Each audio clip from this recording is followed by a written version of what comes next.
Samsung would rather you forgot about this phone.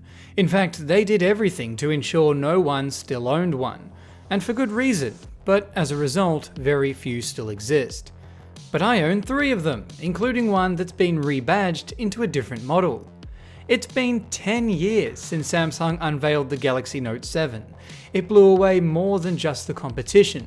It left a long-lasting impression on Samsung that cost them a loss of an estimated $5.3 billion, not including the long-term impact on their phone's reputation. It's not often things go wrong, but for Samsung, this phone turned out to be one of the most costly tech recalls in history. The Note 7 was Samsung's first phone with USB-C, the first with the iris scanner, and the last flagship series phone with colourful front bezels. The Note 7 wasn't just Samsung's flagship phone of 2016, it was the last of classic Samsung models, complete with TouchWiz, Samsung's classic UI.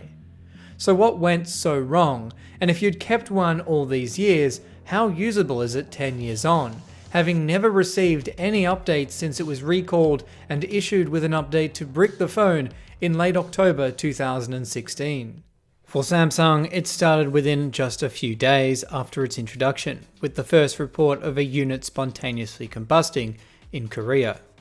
92 reports of battery fires in the US alone flooded in shortly after. Even a man in the US having his SUV burst into flames after his charging Note 7 exploded.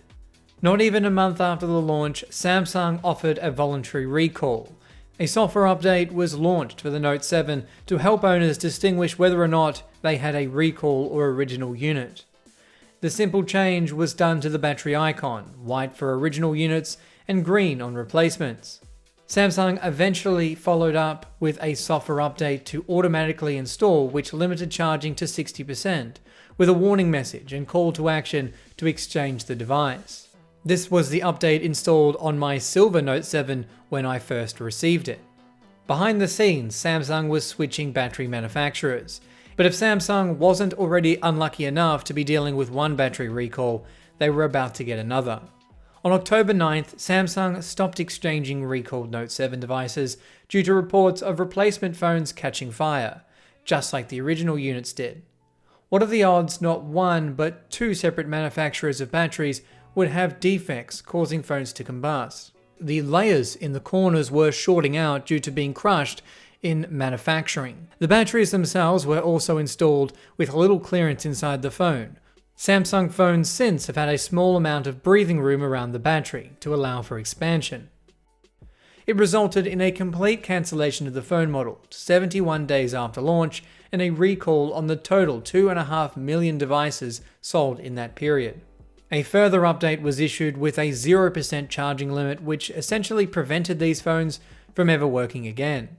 This update would automatically install, with Samsung also preventing the downgrade of the update by changing the binary version.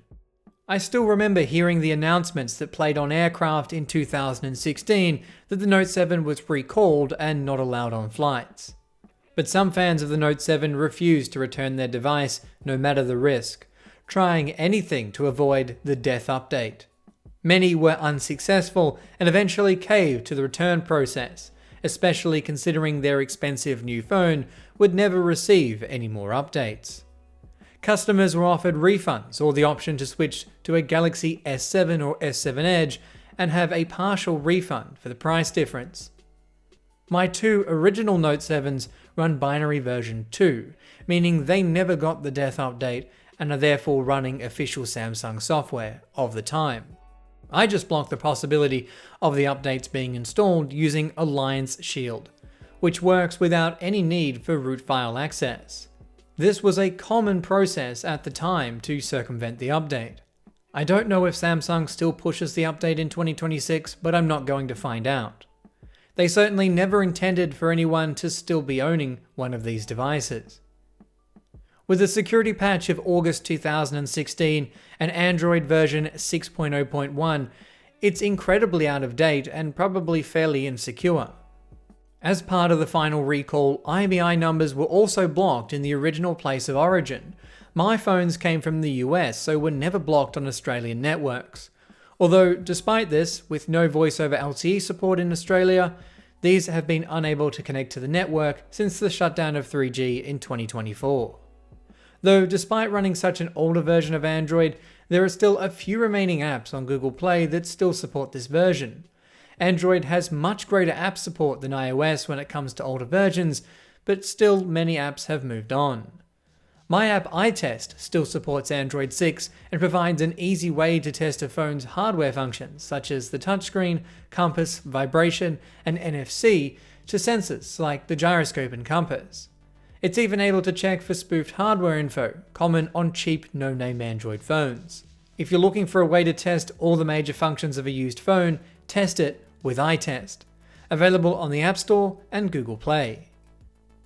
Some of the recalled phones were eventually rebadged in July of 2017 with a smaller 3200 mAh battery and sold to South Korea, parts of Asia, and Saudi Arabia at a discount under the name Galaxy Note Fan Edition. Although it appears the Snapdragon US versions were never sold and just scrapped, with only the Samsung Exynos CPU models being a part of the Note Fan Edition series. One interesting thing is the Note Fan Edition has its own safety screen on the power off page, separating itself from the original white and green battery indicators of the Note 7 models. Because it came out almost a year later, it shipped with a newer version of Android and would go on to receive 2 further updates, being discontinued on Android 9, which is the newest Android version on any 7 series Samsung device. I did put smaller capacity batteries in my Note 7s, although unfortunately my silver Note 7 has died and no longer shows any signs of life, even with a different battery. It's sad to think how much e-waste came from this recall, although thankfully some of these devices were repurposed, although a large number of them were not. This recall didn't deter Samsung from non-user removable batteries. This was only the second Note series phone to have a battery glued inside, non-accessible to the end user. Just think how this would have panned out with a user removable battery. It would have been safer for users, easier to remove, and less cost for replacements, and cheaper to refurbish the devices for the Note Fan Edition. Samsung did add a temperature sensor as part of the wireless charging module on later models, to monitor battery temperature and prevent charging if an abnormal reading is detected. However, the user removable battery never made a return. Thankfully for everyone, battery failure on this scale hasn't been seen since. Let us know in the comments, did you own one of these Note 7s back in 2016? Or maybe you still own one today? Hopefully yours didn't blow up. And on that note, this has been a Hugh Jeffries video. If you like what you saw, consider subscribing and check out the restoration of these Note 7 phones. And if you're looking for any used devices, be sure to check out my online store, link for which is down in the description. That's all for this video, and I'll catch you guys next time.